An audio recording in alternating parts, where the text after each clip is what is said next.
আবির, শুরু করো। স্যার, আমাদের ব্যবসার পরিধি বাড়ছে ঠিকই, কিন্তু পোর্ট থেকে কাঁচামাল সহ অন্যান্য পণ্য খালাস করতে আগের মতোই আমাদের সময় অনেক বেশি লাগছে, যার কারণে পোর্টে পণ্য যতদিন বেশি পড়ে থাকছে তত আমাদের পোর্ট চার্জ এবং কন্টেইনার ড্যামারেজ বেড়ে যাচ্ছে। এর কি কোনো টেকসই সমাধান নেই স্যার? সমাধান আমাদের হাতের কাছেই আছে। আমরা এখন এইও বা অথরাইজড ইকোনমিক অপারেটর স্ট্যাটাসের জন্য আবেদন করব। ঠিক বলেছেন স্যার। আমি কিছুদিন ধরে বাংলাদেশ কাস্টমসের সেফ ফ্রেমওয়ার্ক নিয়ে কাজ করছি। এই হলে আমরা কাস্টমসের চোখে গোল্ডেন পার্টনার হিসেবে গণ্য হব।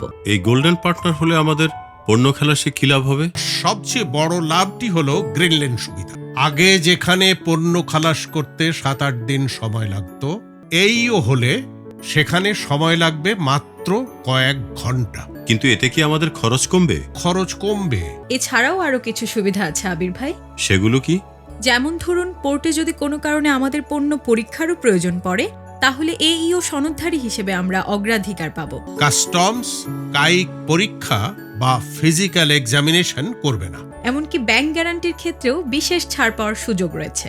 বাংলাদেশের এইইউ স্ট্যাটাস দিয়ে আমরা বিদেশেও কাস্টমস সুবিধা পাব।